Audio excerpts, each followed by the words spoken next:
ಊಟಕ್ಕೆ ಬನ್ನಿ ಅಂತ ಕರೀತಾ ಇಲ್ಲ. ಏನಿದೆಯಲ್ಲ, ಏನೂ ಇಲ್ಲ, ಮಾಡಿದೆಲ್ಲ ತೀರೋಗ್ಬಿಡ್ತು.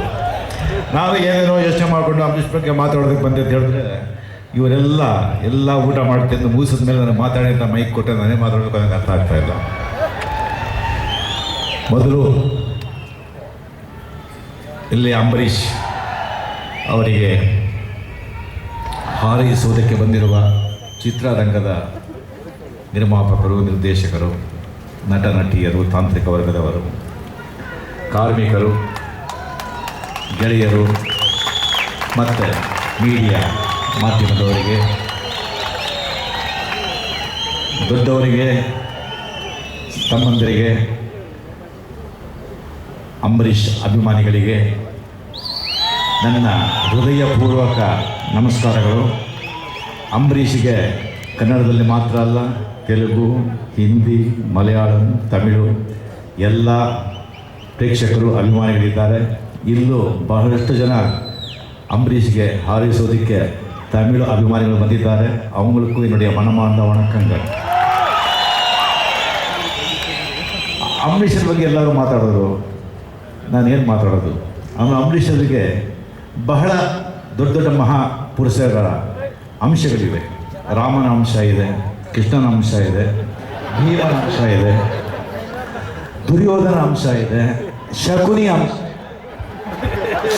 ಸೊ ಎಲ್ಲ ಅಂಶಗಳು ಇದೆ.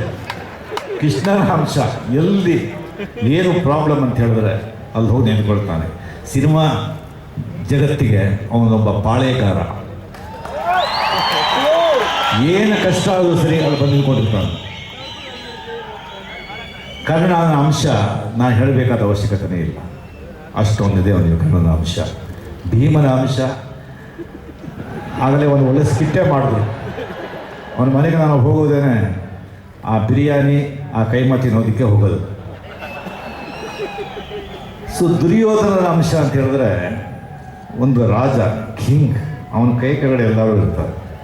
ಅಂಬರೀಷ್ ನೋಡಿದ್ರೆ ನನಗೆ ಒಂದು ಸನ್ನಿವೇಶ ಮಹಾಭಾರತದಲ್ಲಿ ಶ್ರೀಕೃಷ್ಣ ದುರ್ಯೋಧನಿಗೆ ಬುದ್ಧಿ ಹೇಳಕ್ಕೆ ಹೋಗ್ತಾರೆ. ಧೃತರಾಷ್ಟ್ರ ಹೇಳ್ತಾರೆ, ನೀನು ಸ್ವಲ್ಪ ದುರ್ಯೋಧನ ಬುದ್ಧಿ ಹೇಳಪ್ಪ ಅಂತ. ಕೃಷ್ಣ ದುರ್ಯೋಧನ ಹತ್ರ ಬುದ್ಧಿ ಹೇಳಕ್ಕೆ ಹೋಗ್ತಾ ಇದ್ದಾಗಲೇ ದುರ್ಯೋಧನ ಹೇಳ್ತಾನೆ, ಸಾಕು ನಿಲ್ಲಿಸು, ನೀನು ಏನು ಹೇಳ್ತೀಯ ಅಂತ ನನಗೆ ಗೊತ್ತು. ಏನು ಒಳ್ಳೆಯದು ಏನು ಕೆಟ್ಟದ್ದು ನನಗೆ ಗೊತ್ತು.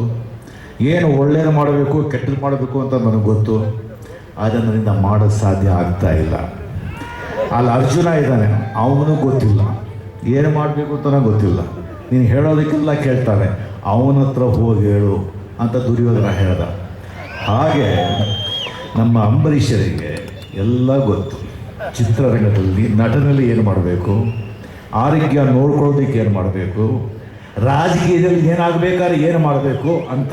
ಆದರೆ ಅವ್ರ ಮನಸ್ಸು ಮಾಡ್ತಾ ಇಲ್ಲ ಅಷ್ಟೆ. ಅದೇ ಅವನ ಹತ್ರ ಇರೋ ದೊಡ್ಡ ಪ್ರಾಬ್ಲಮ್. ಒಂದು ಬಹಳ ದೊಡ್ಡ ವಿಷಯ ಸತ್ತುಗಸಿಂದ ಹೇಳಿದ್ರು, ಸಿಗರೇಟ್ ಬಿಟ್ಬಿಡಿ ಅಂತ ಹೇಳ್ಬಿಟ್ಟು ನಾನು ಹೇಳ್ತಾ ಇದ್ದೀನಿ, ದಯವಿಟ್ಟು ಅದರಿಂದ ಅಫೆಕ್ಟ್ ಆದವನು ನಾನು. ಬಟ್ ಅವನು ದುರ್ಯೋಧನ, ಅವನಿಗೆ ಗೊತ್ತಿದೆ ಅದು ಅವನೇ ಬಿಡಬೇಕು.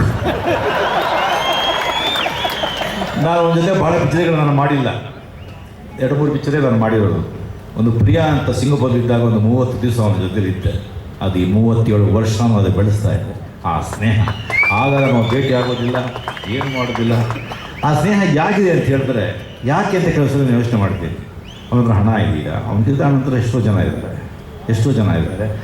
ಬಟ್ ಅಷ್ಟು ಇವನಿಗೆ ಸಂಪಾದಿರುವಷ್ಟು ಸ್ನೇಹಿತರು ಭಾರತ ದೇಶದಲ್ಲಿ ಯಾರಿಗೂ ಇಲ್ಲ. ಮೂಲೆ ಇದೆ. ಚಿರಂಜೀವಿ, ಶತ್ರುಘ್ನ ಸಿನ್ಹಾ ಎಲ್ಲ ಯಾಕೆ ಬಂದಿದ್ದೀವಿ? ಈವನ್ ಅಮಿತಾಭ್, ಮೋಹನ್ ಲಾಲ್ ಎಲ್ಲ ಬರ್ತಾ ಇದ್ರು, ಬೇರೆ ಬೇರೆ ಕಾರಣದಿಂದ ಬರ್ತಾ ಇದ್ದಿಲ್ಲ ಅಷ್ಟೇ. ಅವರ ಮನಸ್ಸಿನೆಲ್ಲ ಗೆದ್ದಿರೋನು only Ambareesh.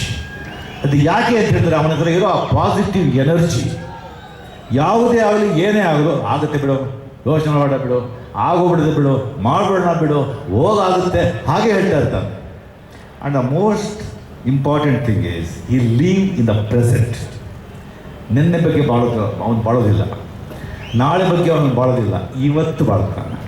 The man who is living in a golden present is a golden man. So ಈ ಮನುಷ್ಯ, ಅವನ ಮನಸ್ಸು ಹಾಗೆ, ಅವನ ದೇಹನೂ ಆರೋಗ್ಯವಾಗಿಟ್ಕೊಂಡು ಬಹಳ ವರ್ಷಗಳು ನಾವೆಲ್ಲ ಇರೋವರೆಗೂ ನಿನ್ನಂಥ ಸ್ನೇಹಿತ ಇರಬೇಕಪ್ಪ ಅಂತ, ಆರೋಗ್ಯ ನೋಡ್ಕೋ ಅಂತ ದೇವ್ರನ್ನ ಪ್ರಾರ್ಥಿಸಿ, ಸುಮಲತಾ ಅವ್ರ ಕುಟುಂಬ ಚೆನ್ನಾಗಿರಬೇಕು ಅಂತ ದೇವರನ್ನು ಪ್ರಾರ್ಥಿಸಿ ಹೊರಡ್ತೀನಿ. ನಮಸ್ಕಾರ.